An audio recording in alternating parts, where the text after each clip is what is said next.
दोस्तों नमस्कार, आदाब, सत श्री अकाल। उर्मिलेश संवाद के इस खास एपिसोड में आपका स्वागत है।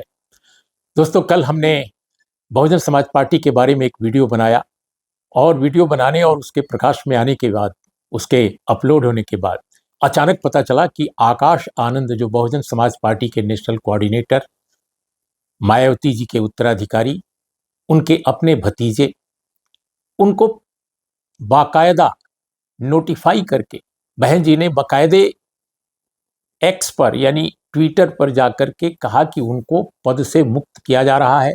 उनको उत्तराधिकारी पद से और नेशनल कोऑर्डिनेशन का जो पद है, नेशनल कोऑर्डिनेटर का, उससे भी उनको अलग कर दिया गया है, उनको पदमुक्त कर दिया गया है। क्यों किया गया है?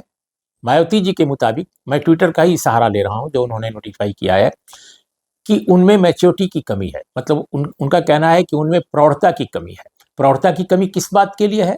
सभी जानते हैं कि सीतापुर की सभा में जो बातें उन्होंने कही, उसमें कुछ ऐसे शब्द थे जिसके बाद उनके ऊपर कुछ धाराएं लगा दी गई, एफआईआर दर्ज हो गया। चुनाव के दौरान बहुत सारे लोगों पर इस तरह के दर्ज होते हैं का मामले, ऐसा नहीं है कि नहीं होते हैं, अनेक पार्टियों पर हुए हैं, अनेक पार्टी नेताओं पर हुए हैं। लेकिन हमारा ये कहना है कि बहुजन समाज पार्टी के नेशनल कोऑर्डिनेटर ने अगर ये गलती की, और गलती केवल कुछ शब्दों के उपयोग की थी, बाकी जो उन्होंने मसले उठाए वो बहुत ही महत्वपूर्ण थे।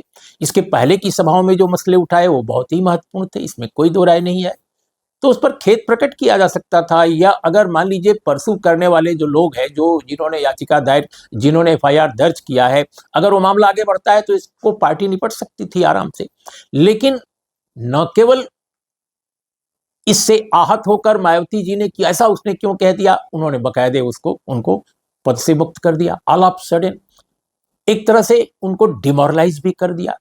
पूरे देश की जो बहुजन जनता है, आम लोग हैं, उनके सामने भी उनकी लीडरशिप को एक तरह से क्वेश्चन भी कर दिया, भविष्य के लिए भी।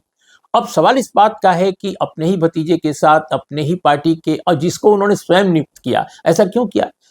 दोस्तों बहुजन समाज पार्टी की जो सुप्रीमो है वो पहले भी ऐसा करती रही हैं, ऐसा नहीं कि पहली बार किया है। उन्होंने उत्तराधिकारी कई बदले।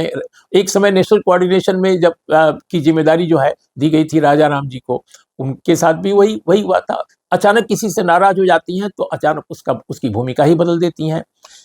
इसके अलावा दोस्तों आपको मैं याद दिलाऊं कि आकाश आनंद के पिताजी, जो उनके छोटे भाई हैं मायावती जी के, जो इस समय परिवार में बिल्कुल साथ रहते हैं और पार्टी में महत्वपूर्ण रोल अदा करते हैं, वो काफ़ी, मायावती जी ने कहा है कि उनका रोल बरकरार रहेगा, उनकी भूमिका बरकरार रहेगी। लेकिन आपको मैं याद दिलाऊं 2003 में जब एक बार छापेमारी हुई थी उनके यहाँ, तो उस वक्त परिवार में कुछ विवाद हो गया था और उस समय अपने बड़े भाई सिद्धार्थ कुमार को से भी उनका अलगाव हो गया था। बताया जाता है कि सिद्धार्थ कुमार की जो बेटी हैं वो मायावती जी के काफ़ी करीब थी, काफ़ी करीब हो गई थी और उनके साथ दिखती भी थी कई सार्वजनिक कार्यक्रमों में भी।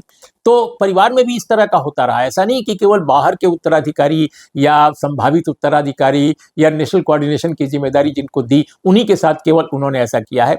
तो इसका मतलब यह है कि कहीं ना कहीं भरोसे की कमी है लोगों में।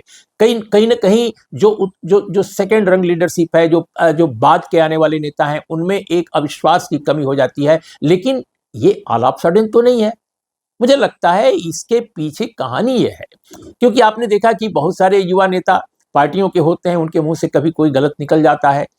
ऐसा नहीं कि मैं डिफेंड कर रहा हूं, बिल्कुल नहीं कर रहा हूं, लेकिन असंख्य अच्छी बातों के बीच में, ढेर सारी अच्छी बातों के बीच में कोई गलत बात अगर निकल गई, सावधानी नहीं हुई, तो उस पर खेद प्रकट किया जा सकता है या मामला फेस किया जा सकता है।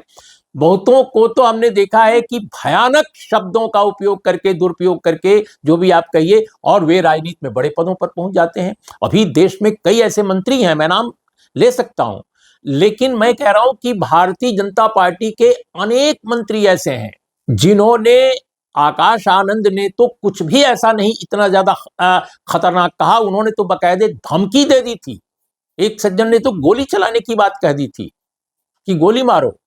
ऐसे ऐसे लोग, उन पार्टियों के नेता वो कर रहे हैं तो ठीक है, लेकिन इस तरह की जो शब्दावली है इसको डिफेंड नहीं किया जा सकता। चाहे वो बहुजन समाज पार्टी का कोई नेता हो, चाहे भारतीय जनता पार्टी का नेता हो, या कांग्रेस पार्टी का नेता, किसी की इस तरह की शब्दावली के बारे में कहीं भी बचाव नहीं किया जा सकता, इससे मैं सहमत हूं। लेकिन मैं बस कंपेयर कर रहा था कि उन्होंने जो बातें कही आकाश आनंद ने, वह उस तरह से हिंसा को डायरेक्ट इंकरेज करने की बात नहीं थी, मुंह से निकल गई बात और आई गई हो गई। लेकिन उसको इतना बड़ा मुद्दा बना दिया गया क्योंकि भारतीय जनता पार्टी ने मुद्दा बनाया। और भारतीय जनता पार्टी ने अगर मुद्दा बनाया होगा, जहां तक मेरी जानकारी है, कि इस पर जरूर दबाव पड़ा है, और दबाव पड़ा है, इसके बाद मायावती जी को लगा है कि स्थितियां खराब हो सकती हैं। और आप जानते हैं कई जगह उम्मीदवारों का भी फेरबदल हुआ है, वह भी किन कारणों से हुआ है। अगर आप उम्मीदवारों की सामाजिक पृष्ठभूमि देखें तो ज्यादातर बदलाव ऐसी जगह हुए हैं, ऐसे स्थानों पर हुए हैं जहां भारतीय जनता पार्टी को फायदा हो सके। ये अजीब बात है कि फायदा हो सके। तो अब जैसे सब लोग कह रहे हैं, अब किसका किसका मुंह रोकेंगी मायावती जी? आम लोग तो उनकी पार्टी के कोऑर्डिनेटर नहीं है, उत्तराधिकारी नहीं है कि वो हटा देंगी पद से। लेकिन आप जौनपुर को, आजमगढ़ को, बनारस को या बस्ती को, वहां के लोगों को कैसे आप जवाब देंगी? ऐसे असंख्य सीटें हैं। तो मुझे ऐसा लगता है कि आकाश आनंद का जो मामला है बहुत ही गंभीर है, और ये बताता है कि लीडरशिप की जो क्वालिटी है मायावती जी की, वो कांशीराम जी से बिल्कुल डिफरेंट है। और वो बाबा साहब की बात करती हैं बार बार। कई बार मैंने बहुजन समाज पार्टी के नेताओं और समर्थकों से कहते सुना है कि हमें हमें कोई ऐसी बात नहीं करनी चाहिए जिससे लगे कि हम कानून के खिलाफ काम कर रहे हैं। बिल्कुल कानून के खिलाफ किसी को काम नहीं करना चाहिए, लेकिन इसका मतलब ये नहीं है कि संघर्ष नहीं करना चाहिए, आंदोलन नहीं करना चाहिए, एजिटेशन नहीं करना चाहिए। भाई आप आंदोलन करेंगे, एजिटेशन करेंगे तो FIR तो होगा, कई बार होता है, अनेक नेताओं पर हुआ है। लेकिन एक इंप्रेशन बना दिया गया है बहुजन समाज पार्टी में कि आप घर में रहकर काम करो या सभा करो, सोसाइटी में जाओ और इसके बाद बड़े सभ्य ढंग से रहो। कोई आंदोलनकारी होने की जरूरत नहीं है, पुलिस से कन्फ्रंट करने की जरूरत नहीं है, पुलिस के सामने गिरफ्तारी देने की जरूरत नहीं है, धरना प्रदर्शन करने की जरूरत नहीं है, पुलिस के थाने के सामने जनता की आवाज को उठाकर, जनता की मांगों को उठाकर कोई ऐसा प्रदर्शन नहीं करने की जरूरत है। ये एक इंप्रेशन डाला गया है। दोस्तों मैं आपको बताऊं कि यह, और यह भी कहा जाता है कि अंबेडकर साहब ने यह सिखाया है। दोस्तों ये बिल्कुल सरासर झूठ है। डॉक्टर BR अंबेडकर की सारी रचनाओं को पढ़ लीजिए आप, बाबा साहब ने कहीं भी ऐसा नहीं कहा है। बाबा साहब ने अगर ऐसा कहा होता तो बाबा साहब ऐसा नारा ही क्यों देते जो इस देश के, आज पूरी दुनिया का एक मशहूर नारा बन गया है। बाबा साहब ने जो दिया था, और वो था एजुकेट, ऑर्गेनाइज, एजिटेट। इसका हिंदी क्या हुआ? एजुकेट का मतलब शिक्षित बनो, ऑर्गेनाइज का मतलब संगठित हो, एजिटेट का मतलब संघर्ष करो।